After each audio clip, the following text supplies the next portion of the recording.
우주항공은 사실 이제 시작입니다. 그 두 개가 나만 잘났다고 올라간 게 아니에요. 우리나라 기업들 중에는 대형주에서는 압도적으로 로켓 발사와 관련되어 있는 회사들 또는 우주선에 들어가는 특수 학공을 만드는 재료 회사들, 지금 이라는 기업이 시총이 10조가 훨씬 넘었어요. 우리나라에서만 대박이 나냐? 아니요. 미국에서 대박이 났어요. 아마존에서. 유럽까지 대박이 나고 있습니다.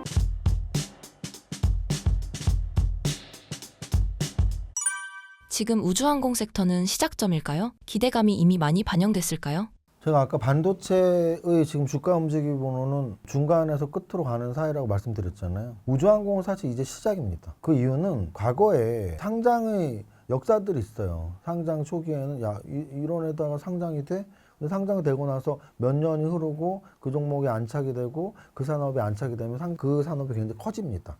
예를 들어 보면 하이브가 상장될 때 그랬죠. 하이브가 빅히트라는 이름으로 상장이 됐거든요. 그 하이브가 상장되기 전에는 기획 3사라고 했어요. 그 세 회사의 시총들이 1조 왔다 갔다 했어요. 1조도 안 됐어요. 5천억, 7천억, 1조 왔다 갔다.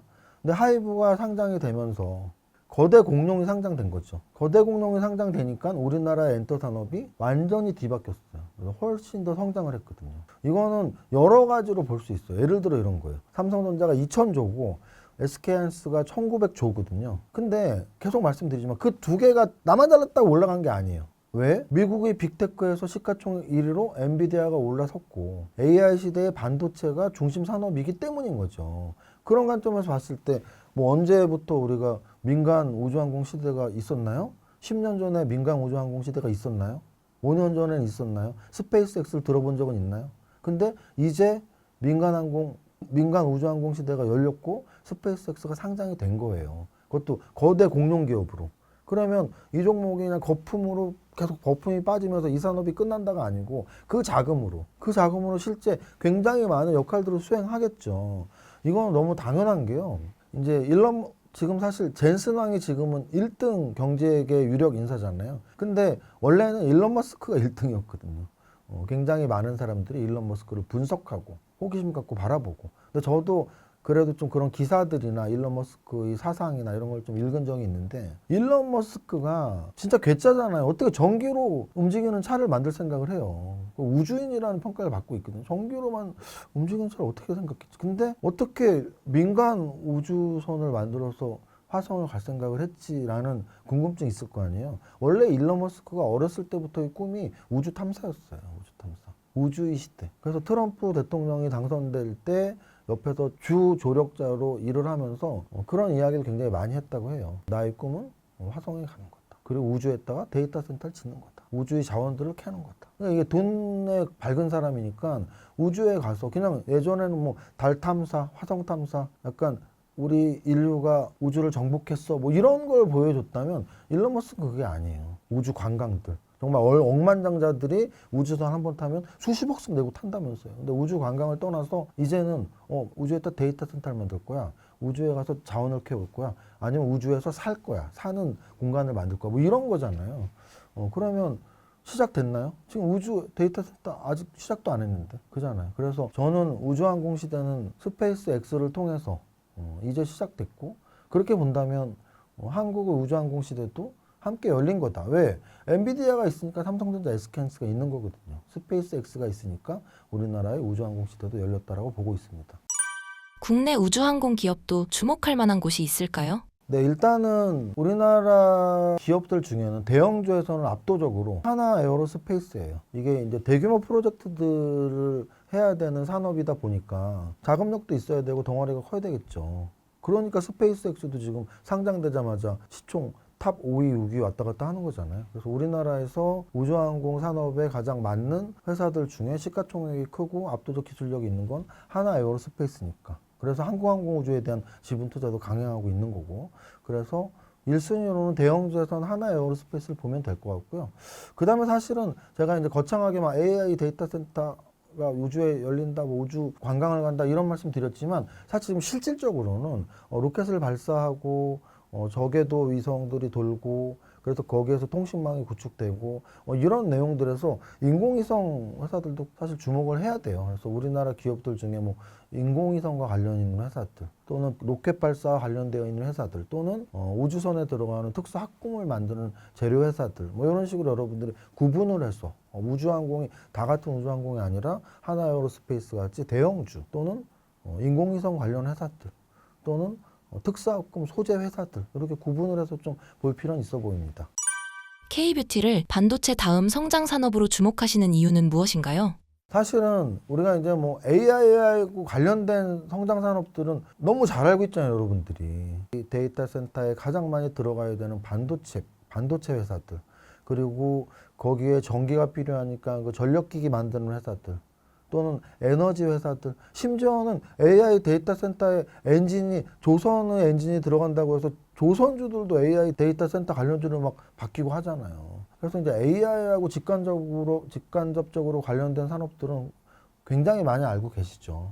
근데 이제 우리 포트에 AI하고 관련 없는 업종 중에 뭐가 제일 좋을지를 꼽는다면 저는 K뷰티를 생각한 겁니다. 왜냐면은 지금 APR이라는 기업이 시총이 10조가 훨씬 넘었어요. 과거에 우리나라의 화장품 양대 산맥은 LG생활건강하고 아모레퍼시픽이었거든요. 근데 LG생활건강은 지금 시총이 한 3조밖에 안 되고요. 3조면 웬만한 반도체 소부장들이에요. 그러면은 예전에 LG생활건강이 뭐 수많은 여성분들의 화장품을 담당했던 회사인데 또는 아모레퍼시픽 우리 야구르트 아줌마와 쌍벽을 이루는 뭐 아모레 아줌마들이 있었죠. 이렇게 가정 방문 판매하는.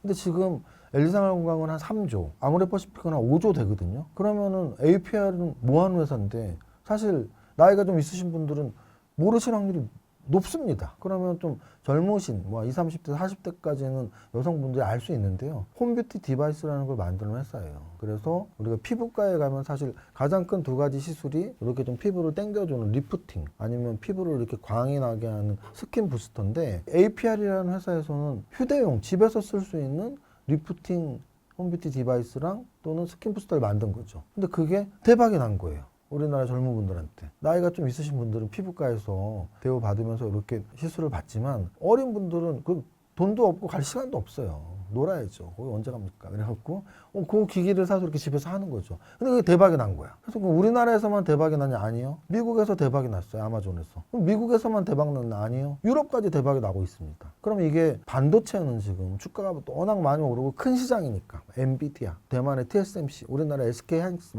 워낙 큰 산업이니까 우리가 다 알고 있지만 이런 APR의 성공 신화를 아는 사람이 많지는 않아요. 그래서 주식 투자자라면 적어도 예전에 LG생활건강, 아모레퍼시픽은 이제 시총이 얼마 안 되는데 새롭게 등장한 APR이라는 회사가 마치 삼양식품이 불닭볶음면으로 세계를 제패하듯이 아시아를 넘어 미국, 유럽까지 가고 있어. 이게 지금 K뷰티 현실입니다. 어쨌든 1등만 기억하는 세상이잖아요. 불닭볶음면이 잘 팔렸기 때문에 삼양식품이 농심보다도 훨씬 큰 시총을 갖고 있거든요. 그래서 APR의 성공 신화가 다른 기업들에 굉장히 큰 영향을 미치는 거죠. 실례로 뭐 달바글로벌 같은 경우 이것도 좀 이제 젊은 여성분들이 알고 있는 승무원 미스트라고 해요. 저는 이제 미스트를 안 쓰니까 뭐 한번 써본 적이 없지만 국민 미스트라고 하더라고요. 그래서 승무원 미스트, 달바글로벌이 APR의 뒤를 또 밟고 있고 그래서 이제 K뷰티의 미래가 밝다라고 말씀을 드리는 거고요. 또 하나는 뷰티를 화장품으로만 생각하지 말고 피부과 의료기기까지 생각한다면 더 확장시킬 수가 있어요. 제가 이제 강남대로에 회사가 있는데 굉장히 많은 외국인들이 왔다 갔다 하시는데요. 관광객으로 딱 봐도 뭐 이렇게 배낭 이렇게 맨 관광객이다라고 보이는 분들도 있지만 이렇게 좀 약간 붕대를 하거나 모자를 눌러 쓰거나 그분들이 대부분 피부과 의료관광 또는 성형외과 의료관광 오신 분들이라고 해요. 그런데 몇 년 전, 5년 전, 10년 전만 해도 성형외과 의료관광이 훨씬 많았는데 한 5년 전, 3년 전부터 피부과 의료관광이 훨씬 많다고 합니다. 그러니까 우리 이런 거예요. 예전에 우리가 뭐 일본이나 홍콩 가까운 나라 비행기값 한 30만 원, 50만 원 할 때 양주 한 병 사오면 또는 뭐 거기서 백 하나 사오면 비행기값 나와 이런 것처럼 이 아시아권 중국이나 일본 부자들이 한국에서 피부과 처방 뭐 이렇게 뭐 한 100만 원 막 넘게 한단 말이에요. 비행기값 나온다라는 거죠. 그래서 우리나라에 와서 많은 부자들이 아시아권 부자들이 이렇게 처방을 받아가는 거죠. 자, 그랬을 때 어떤 것들이 그럼 여태까지 주식시장에서 히트를 친 종목들이 있냐? 아까 제가 리프팅과 스킨 부스터를 말씀드렸잖아요. 이 리프팅의 국산화가 슈링크라는 제품이 있어요. 그걸 만드는 회사가 클래시스거든요. 또는 스킨 부스터를 국산화시킨 제품이 리쥬란이라는 걸 만든 파마리서치가 있고, 최근에는 리투어라는 걸 만든 LNC 바이오가 있고, 또는 1세대 보톡스 회사인 휴젤이 있고, 이런 종목들을 보면 영업이익률이 무지하게 높아요. 아까 제가 SK하이닉스 이번 분기 1분기 영업이익이 70%대, 삼성전자의 영업이익이 40%대, 그리고 HPSP라는 소부장이 50%대 영업이익률, 굉장히 높은 거라 그랬잖아요. 지금 말씀드린 클래시스, 휴젤, 파마리서치 영업이익률이 40% 50%대거든요. 이거는 판고의 절반을 남긴다는 얘기예요. 그래서 아까 말씀드렸던 달바글로발 또는 뭐 휴젤이나 파마리서치나 아니면 LNC 바이오 이런 피부과 의료기기나 또는 개인용 화장품 같은 것들이 세계적인 수준이다. 그러면 당연히 관심 가져야겠죠. 우리나라 내수용으로만 끝난다면 제가 이렇게 강조하지 않겠지만 아마존에서 잘 팔려서 유럽까지 진출을 하고 있고, 심지어 외국에서 우리나라에 피부 의료 관광을 오고 있기 때문에 우리나라에서만 잘 팔리는 게 아니고 세계적으로 잘 팔리는 산업이다. 그래서 관심을 갖자라는 말씀을 드리는 겁니다. 만약에 5천만 원이 있다면 포트폴리오를 어떻게 짜야 할까요? 일단 포트폴리오의 기본은 사실은 어느 업종, 어느 종목이 잘 갈지 모르기 때문에 n분의 1 투자가 제일 좋아요. 그럼 5천만 원으로 만약에 세 종목을 사려고 한다. 그럼 산업 세 개를 선정하는 게 가장 좋죠. 저라면 산업 세 개를 반도체, 로봇, K뷰티 이렇게 선정할 것 같아요. 왜냐하면 반도체, 로봇, 우주항공으로 할 수도 있지만 그러면 보다 기술력이 있는 미래의 신산업이고, 근데 이제 사실은 실적이 잘 나오고 있는, 실적이 수반되고 있는 소비재란 말이죠. 그래서 이 포트폴리오의 분산 효과상 소비자가 끼는 게 좋으니까 반도체, 로봇, K뷰티 이렇게 세 산업을 선정하고, 근데 각 산업에서 한 종목씩 선정하면 되는데요. 반도체에서는 사실은 대형주니까 그냥 아예 말씀을 드리면 그냥 SK하이닉스가 제일 좋습니다. 삼성전자보다 훨씬 주가 탄력이 좋고요. 앞으로 1년 후, 3년 후, 5년 후에 SK하이닉스가 시총 1위가 되는 건 거의 기정사실이 됐습니다. 그래서 시총 1위인 지금 삼성전자보다 앞으로 시총 1위가 될 SK하이닉스에 더 관심을 가지라는 측면에서 반도체 하나를 꼽으라면 그냥 대형주 SK하이닉스. 로봇 쪽인데요. 로봇 쪽은 만약에 대형주로 간다면 LG전자 아니면 현대오토에버 정도, 중소형주로 간다면 삼성전자가 갖고 있는 레인보우 로보틱스나 아니면 LG전자가 갖고 있는 로보스타 정도, 이렇게 보시면 될 것 같고요. K뷰티에서는 만약에 화장품 쪽으로 간다면 홈뷰티 디바이스인 APR이나 아니면 승무원 미스트인 달바글로발, 또는 피부과 쪽으로 간다면 최근 리투어라는 제품이 많이 유행을 하고 있으니까 LNC 바이오, 이 정도로 포트폴리오를 짜면 5천만 원으로 세 가지 업종을 선택하고 세 가지 종목을 선정해서 이렇게 좀 알차게 최종 포트폴리오를 구축할 수 있지 않을까 제안을 드려보겠습니다. 이번 신간은 어떤 분에게 추천드리고 싶은가요? 제가 이제 책을 쓰면서 그런 생각을 해요. 초보자들도 좀 쉽게 읽으면 좋겠다. 제가 제 말씀을 지금 들으면서 어떤 생각을 하셨는지 모르지만 저는 좀 쉽게 말을 한다라는 평가를 많이 듣거든요. 그래서 쉽게 말을 하고 또 글을 쓸 때도 쉽게 쓴다라는 칭찬을 많이 듣거든요. 그래서 제 책은 좀 초보 투자자들도 쉽게 읽을 수 있는 책, 그리고 투자를 오래 했어요. 막 5년, 10년.